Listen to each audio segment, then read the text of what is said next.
मनुष्य के बर्बादी के 7 महाकारण जान लिया तो जिंदगी में कभी भी दुखी नहीं रहोगी। तो आइए दोस्तों, श्री कृष्ण भगवान ने गीता में स्वयं क्या कहा मनुष्य के बर्बादी के 7 कारण के बारे में। दोस्तों, अधूरा ज्ञान 20 के समान होता है। जानने के लिए वीडियो को पूरा जरूर देखिएगा और चैनल को सब्सक्राइब कीजिएगा इसी तरह से वीडियो को पाने के लिए। तो आइए जानते हैं मनुष्य के बर्बादी का पहला कारण क्या है, जिससे जानकर आपका रोंगटे खड़ा हो जाएंगी, आपका रूह कांप जाएगा। तो आइए जानते हैं। तो दोस्तों, मनुष्य के बर्बादी का पहला कारण है क्रोध है। क्रोध है मनुष्य महान शत्रु। क्रोध ही मनुष्य का सबसे बड़ा शत्रु है, सबसे बड़ा दुश्मन है।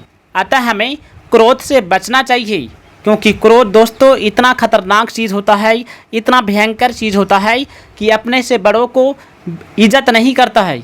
जो भी व्यक्ति क्रोध के आवेश में आ जाता है तो वह व्यक्ति अपने माता पिता से आंख दिखा दिखा कर बातें करने लगता है, यहाँ तक कि उन्हें अपशब्द कहने लगता है, उसको गाली भी दे देते हैं माँ बाप को। और दोस्तों, कभी कभी ऐसा होता है कि माँ बाप पर हाथ उठाने लगते हैं, माँ बाप की हत्या भी कर देते हैं। इतना ही नहीं दोस्तों, कभी कभी ऐसा होता है कि अपना गुरु को भी अपमान कर देते हैं, उनकी हत्या कर देते हैं। अतः हमें क्रोध के आवेश से बचना चाहिए। क्रोध के आवेश से बचने के लिए हमें श्री कृष्ण भगवान का नाम को जाप करते रहना चाहिए, तभी हम अपना क्रोध को वश में कर सकते हैं। और हमें ये समझना चाहिए कि हमारा जन्म जो हुआ है, अच्छा दोस्तों, मनुष्य का जन्म 84 लाख जन्म लेने के बाद मनुष्य जन्म में होता है। तो सोचिए, इस जन्म को हम बर्बाद कर रहे हैं। हमारा जन्म हुआ है लोगों की भलाई करने के लिए, भगवान का पूजा पाठ करने के लिए। और दोस्तों, हम भगवान का पूजा पाठ नहीं करके हम इस संसार के मोह में फंस जाते हैं और गलत काम करते हैं। लेकिन दोस्तों, ऐसा नहीं करना चाहिए। अब आइए जानते हैं मनुष्य के बर्बादी का अगला बड़े से बड़े कारण क्या है। दोस्तों, अगला कारण है इच्छा करना। जो भी व्यक्ति इच्छा करता है कि हमें ये पा जाते, वो मिल जाता, तो हमें इस संसार में खुश रहते। लेकिन दोस्तों, मनुष्य का एक इच्छा पूरा होने पर उसके अंदर में दूसरा इच्छा जागृत हो जाता है। मनुष्य लोभों के पीछे और भोगों के पीछे सारा जिंदगी अपना नरक में बना देता है, तहस नहस कर देता है। अब आइए दोस्तों जानते हैं अगला बर्बादी का कारण है अहंकार। व्यक्ति तो रुपया पैसा धन दौलत बहुत कमाता है, यदि उनके अंदर में अहंकार आ जाए तो उसका विनाश अवश्य हो जाएगा। हमें कभी भी अहंकार नहीं करना चाहिए, चाहे हम कितना बड़े क्यों ना हो जाए। हमें एक दूसरों को इज्जत देना चाहिए। Give respect to with respect, यानी कि इज्जत देने से इज्जत मिलता है, इज्जत घटने वाला नहीं है दोस्तों। और अगला कारण है आलस्य। यदि किसी मनुष्य को या किसी को भी अपना ज़िंदगी में आगे बढ़ना हो तो उसको आलस्य को त्यागना पड़ेगा, क्योंकि मनुष्य का आलस्य ही सबसे बड़ा शत्रु माना जाता है। आइए, अब अगला बर्बादी का कारण क्या है। अगला बर्बादी का कारण है दोस्तों लोभ। जो भी व्यक्ति लोभ करता है, कहा जाता है कि लोभ ही तो पाप का जड़ है। लोभ बहुत खतरनाक चीज़ होता है दोस्तों। अतः हमें लोभ को त्याग देना चाहिए, हमें भगवान का ध्यान करते रहना चाहिए। भगवान श्री कृष्ण कहते हैं, केवल पैसों से आदमी धनवान नहीं होता है, असली धनवान वो होता है जिनके पास अच्छा व्यवहार हो, अच्छा बोलचाल हो, गुणवान हो। वही व्यक्ति बलवान होता है, महान होता है, सर्वशक्तिशाली होता है। अतः हमें हमारे अंदर जो गुस्सा है, अहंकार है, उसे त्याग कर फेंक देना चाहिए। कभी भी हमें लोभ लालच में नहीं पड़ना चाहिए, कभी हमें चोरी नहीं करना चाहिए, पराये स्त्री पर कभी हाथ नहीं लगाना चाहिए, नहीं तो जलकर भस्म हो जाओगी।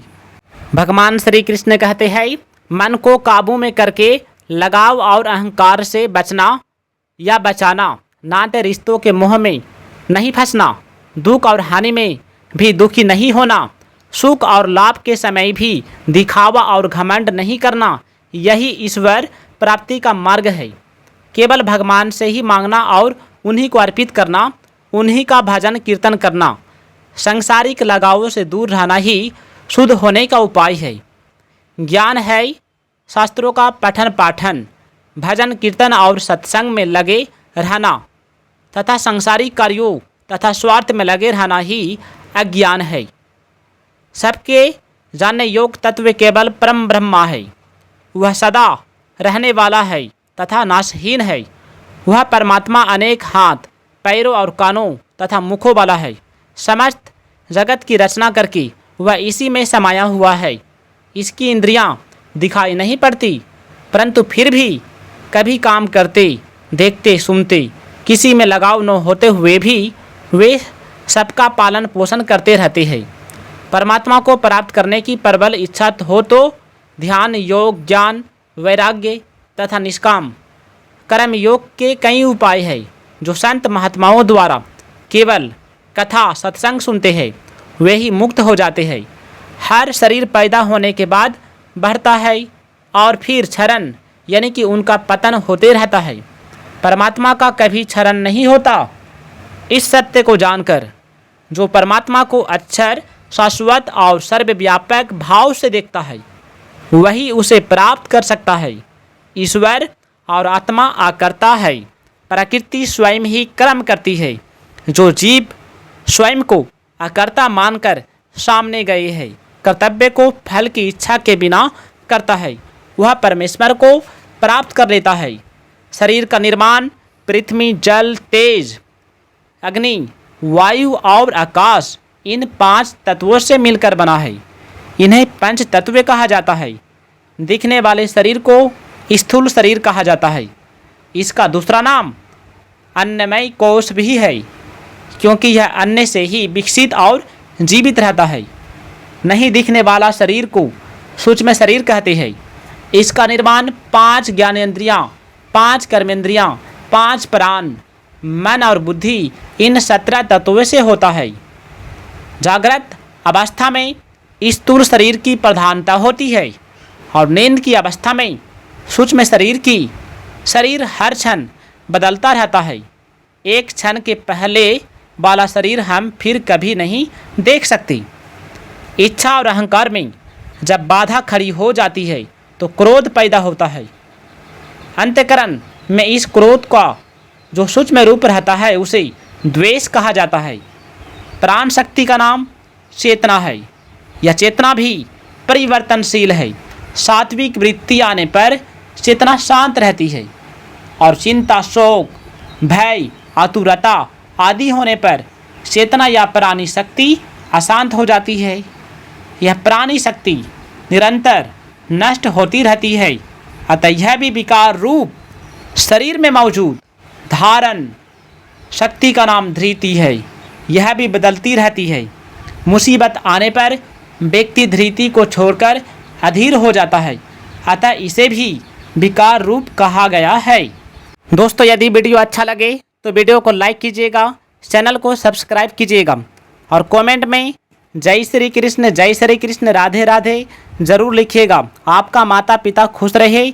जय श्री राम।